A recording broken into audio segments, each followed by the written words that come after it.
برنامه‌ای که میشنوید ساخته و پرداخته ذهن‌های آسیب دیده است که امیدی به درمان آنها نیست. این رسانه محترم مسئولیت این برنامه را تقبل نمی‌کند، به جز در موارد مرگ یا زندگی. آن هم شاید. اگر بالاتر از خبر نیش دارد، در آن بسان نوش بنگرید تا بلکه روزی خبر چون نوش جان شود.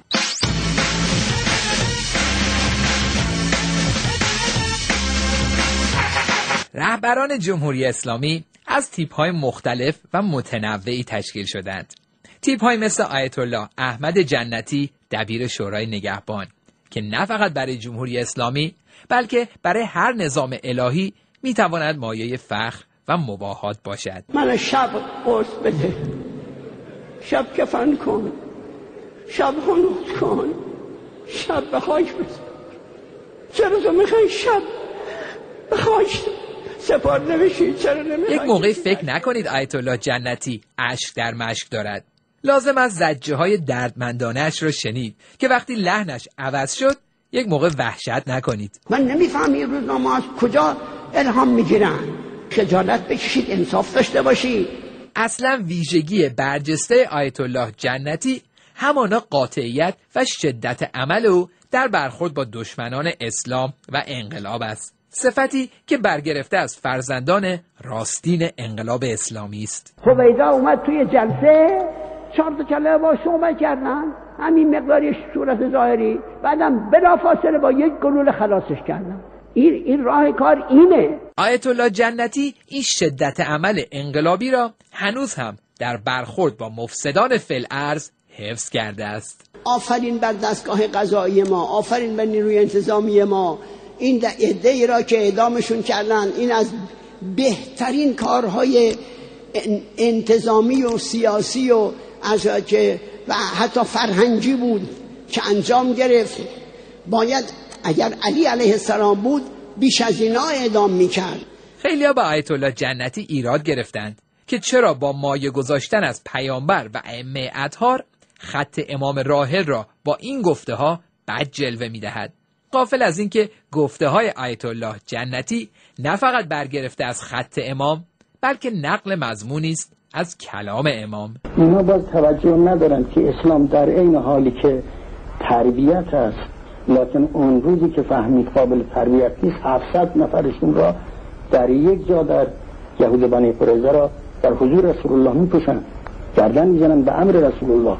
این علاقه وافر امام و همچنین آیت الله جنتی به حد زدن و گردن زدن و کشتن و این حرفا زیاد با کار فرهنگی جور در نمی آید.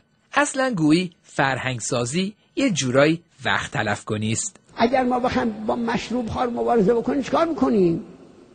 خب بگو کار فرهنگی، شلاقش نزن. اگر خواستیم با قاچاقچی مبارزه بکنیم چیکار بکنیم؟ بگو کار فرهنگی بکن، دستگیرش نکن، زندانش نکن، اعدامش نکن. البته بعضی روزها که شاید خیلی حال آیت الله جنتی خوب است و مهرورزیش گل کرده، نسبت به کار فرهنگی نظر مساعدتری دارد. البته کار فرهنگی حتما باید باشه، حتما باید رسانه‌های ما، دستگاه‌های تبلیغاتی ما کار بکنن برای اینکه همچین اشراری به وجود نیان، پیدا نشن و خانواده‌ها، پدر مادرها باید بچه‌هاشون رو مراقب باشن، تربیت بکنن. با این حال بین این دو بحث که بالاخره باید درباره فردی که مشکل دارد او را کشت یا تربیتش کرد، آیت الله جنتی به ادبیات و شعر فارسی استناد می‌کند. پرتو نیکون نگیرد اون که بنیادش بد است. تربیت نااهل را چون گردکان بر گنبد است. یعنی تربیت پذیر نیستن. اینا رو باید چکرشون کرد. به کارگیری ادبیات و شعر فارسی خیلی هم با آیت الله جنتی میآید، به ویژه به عنوان مسئول نظامی که هم قدرت دارد هم منطق. با هم منطق داریم، هم میتوانیم بیستیم، مقاومت بکنیم، نقل خودمون رو بگیریم. در نظامی که هم قدرت دارد هم منطق، مسئولانش هیچ لزومی به تظاهر و زهد فروشی نمیبینند. برای همین هم هست که آیت الله جنتی ساده زیستی و بیریایی را پیشه خود کرده است. به خدا قسم اینقدر این جبه‌ای که میپوشم وصله کردم که دیگه از اون که وصله میکرد من خجالت میکشیدم. یه دفعه، دو دفعه، سه دفعه، هی وصله روی وصله. من دیگه خودم این آخرا خجالت میشدم که بگم باره این گوشه هم بیا وصله کن. یه کسی من گفت که این لباس کهنه و از هم گسیخته و دریده را دیگه دور نمیندازی؟ بس نیست؟ گفتم از من دور شو، از چشم من پنهان شو. درویشم و دنیا واسم یه مشت خاکه، همه دار و ندارم فقط یک دل پاکه. میدونستی که خاک فرش منه، رفتی نموندی چرا وقت سپید و به سیاهی نشوندی. گفتیم شخصیت‌های مثل آیت الله احمد جنتی می توانند برای نظام سیاسی الهی جمهوری اسلامی مایه مباهات باشند، مخصوصاً برای دولت نهم که روی کار آمدنش در این برهه دعای دست کم آیت الله جنتی را مستجاب کرد. خدا نخواست اون در اون پاشنه غلط بچرخه. الحمدلله همینجور که مقام معظم رهبری فرمودن الان قوای سگانه با هم هماهنگن. شما میدونید من وقت ندارم، خدایا به حق آل محمد شر دشمنان را از سر همه مسلمان‌ها کوتاه فرما. این گفته های آیت الله جنتی را نباید دست کم گرفت، چرا که او در سمت حساس دبیر شورای نگهبان این اختیار را دارد که بگوید چه کسی برای شرکت در انتخابات مجلس یا ریاست جمهوری صلاحیت دارد و چه کسی ندارد. وقتی دبیر شورای نگهبان بر صلاحیت رئیس جمهور صحه می‌گذارد، می‌دانید که ملاک‌های او برای تایید صلاحیت رئیس جمهور ملاک‌های مستدل و قانونی است. همین چند روز پیش از این یک کسی از دوستان میگفت که من می‌خواستم به امروز رأی بدم، نشستم توی تاکسی گفت آقا شما به کی رأی میدی؟ گفتم تو به کی رأی میدی؟ گفت والا من چه خبر ندارم، من نمیدونم، من مادرم چند سال مرده، دیشب اومد به خوابم گفت به احمدی نژاد رأی بده، منم حالا میخوام این کارو بکنم. این از اینا فراوون بوده و این 1 2 تا 10 تا 20 تا نیست. یکی از محسنات فکر کردن و تصمیم گرفتن شما بر اساس خواب خودتان و دیگران این است که پیشبینی‌های شما درباره آینده نیز در حکم همان شتر معروفی است که در خواب پنبه دانه می‌بیند. دوران قدرت اسرائیل و آمریکا سپری شده، اینا در سراشیب سقوطن، منتهاش طول میکشه، خودشون نمیفهمن، ولی بالاخره مسیر تاریخ داره به این سمت حرکت میکنه.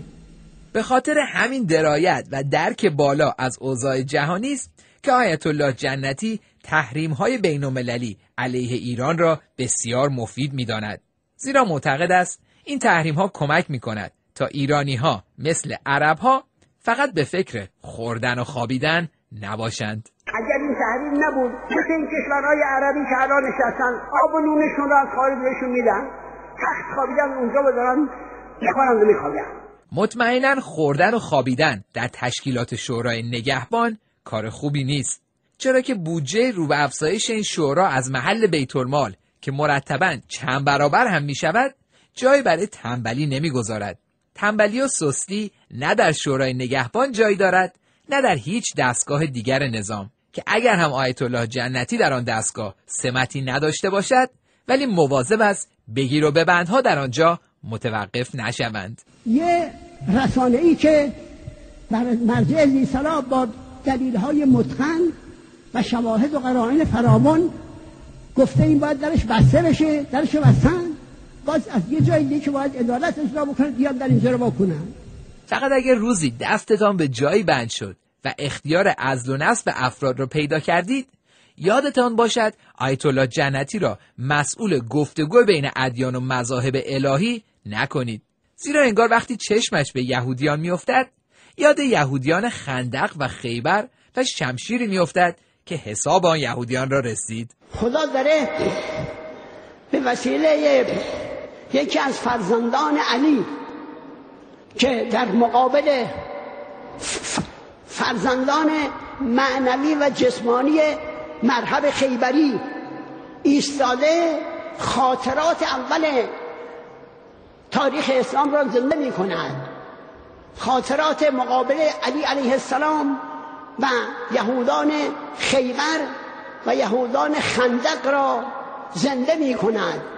شمشیر علی کار خودش را کرد و اون خیبریان و اون یهودان مغرور و متکبر را به ذلت کشوند. امروز هم این پسر علی در همون موقف ایستاده. بینش آیت الله جنتی فقط به امور مذهبی محدود نمی شود. او در امور سیاسی و روابط بین الملل نیز یک پا مدیر و مدبر است. فقط حیف که در جمهوری اسلامی هیچ کس به دیدگاه‌های او در مورد مذاکرات ایران و غرب توجه زیادی نشان نداد. هر جایی که نشستن میز مذاکره یعنی سرش میز کلاهگذاری.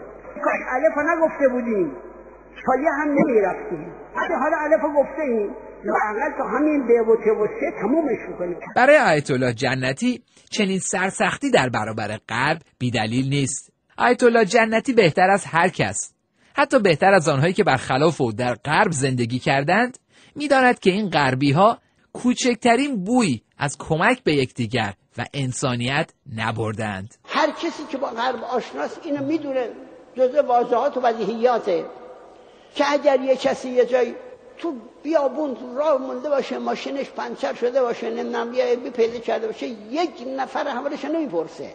یک کسی ماشین بهش زده افتاده تو خیابون، کسی وانی میشه نگاه کنه که این در چه حاله، در زنده است یا مرده است. اصولاً آیت الله جنتی خیلی برای کمک به انسانها و حفظ کرامت انسانی ارزش قائل است، به ویژه برای اقشار محروم خود ایران که احساس میکنن هیچ کس با آنها کمک نمیکند. کرامت و ارزشی که آیت الله جنتی برای اقشاری چون معلمان و کارگران قائل است، اصلاً جایی برای طرح مسائل پیش پا افتاده مثل معیشت و درآمد باقی نمیگذارد. واقعاً غیر از بیش از مسئله حقوق و دستمزد، مسئله کرامت مطرحه. معلم باید محترم باشه در جامعه، کارگر باید در جامعه محترم بشه.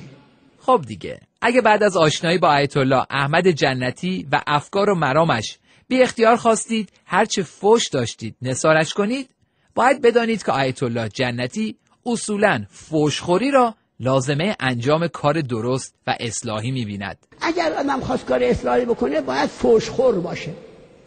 اگر کسی فحش درمانی نکرده باشه نمیتونه کار اصلاحی بکنه. حالا دیگر می‌دانید برای تشویق او به کار درست باید چی کار کنید. من اگر یه دفعه فرصت کردم عرض می‌کنم ما اگر این مسئله فحشخوری را حل کرده بودیم تا حالا خیلی کارمون درست شده بود. بسیاری از کارا تا حالا زمین مونده برای اینکه افرادی نخواستن فحش بخورن و کار نکردن که کسی فحششون نده و اون کار لازم بود زمین موند.